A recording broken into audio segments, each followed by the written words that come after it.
last son of Adam. These arwah.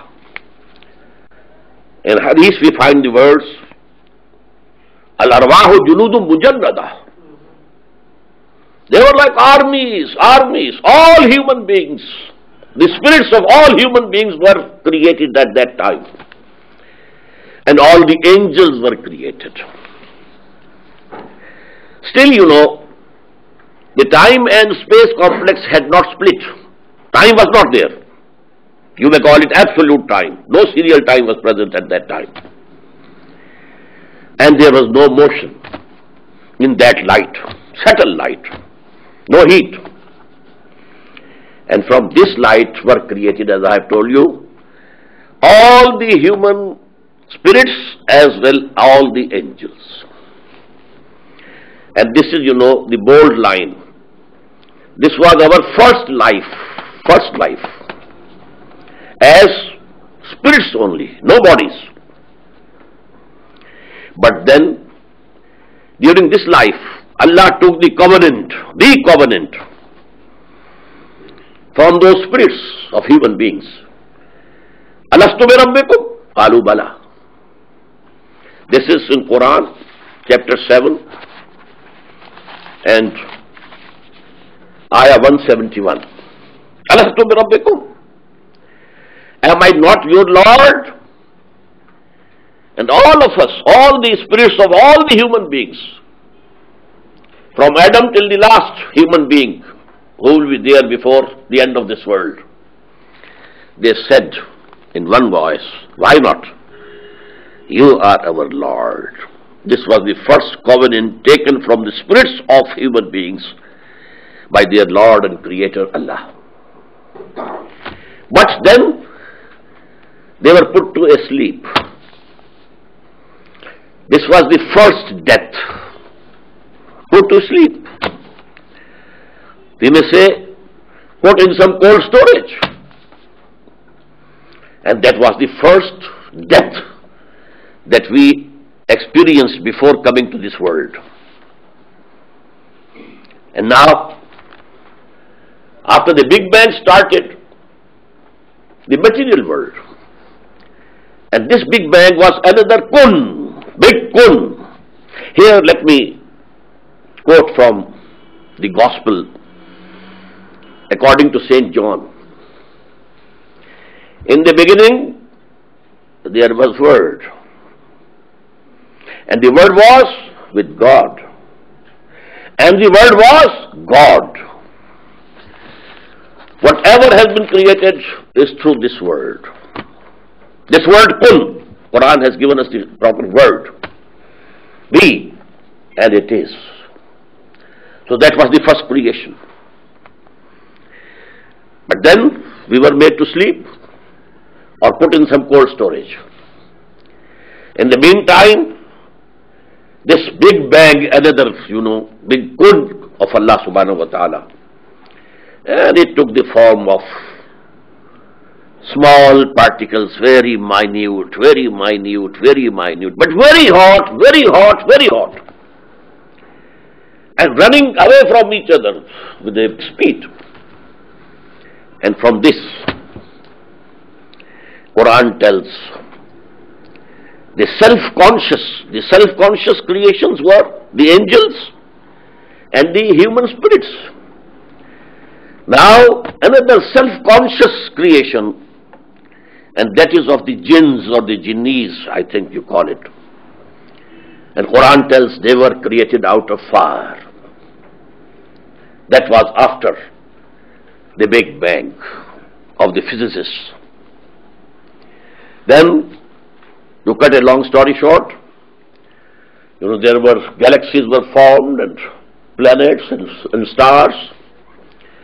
And then some planets started to cool down. Our planet Earth cooled down, there was crust, and gases came out of it, and from them water was created. And there, for thousands of years, there was rain and rain and rain. And because, by shrinking of the crust of the earth, there were mountains, there were deep oceans. And for that stage, Quran says, Kana arshuhu alal ma. The throne of Allah at that time was on water. In this world there was nothing in this planet except water. And this water then separated from each other due to the shrinking of the crust. There are the mountains and there are the seas and the oceans. And from the interaction of water and clay started the life on this planet. From a single cell to the most evolved Homo sapiens, it might have taken millions of years, yes. But then Allah subhanahu wa ta'ala selected one Homo sapien. It was the animal of man. Still he was not human. The animal existence is coming from the earth. But then Allah blew into him, into one of the selected people from the Homo sapiens, the spirit which was there waiting in the cold storage, which was asleep. It was revived. And now we have a human being having a body coming from below. In this diagram, this is earth. And this is coming through evolution, the Homo sapien. And then that ruh, that spirit which was asleep, and Quran says which was under death, that has been blown into this. And now he becomes man, human being, composed of two distinct entities. Body, or I should say better, animal being. Body plus life. Ruh and spirit is not life. Life is there in the dogs, in the cats, all the animals. Even in the leaf of grass, it's living. So life is something else. And that spirit of God, we find it in Quran at two places, very clear terms. Quran says, فَإِذَا سَوَّيْتُهُ وَنَفَخْتُ فِيهِ مِنْ رُوحِي فَقَعُوا لَهُ سَاجِدِينَ. It's chapter 15, ayah 29. And again in chapter 38, ayah 72. Ayah, I mean verse. Actually, I don't like these translations of surah is surah, not chapter. These are not chapters of Quran. The word chapter has its own connotation. It's not applicable to the surahs of Quran. In the same way, the word verse has its own connotation. It's not applicable to the ayat of Quran. But for the English speaking people, we have to use those words. So maybe you find I say sometimes surah and sometimes chapter.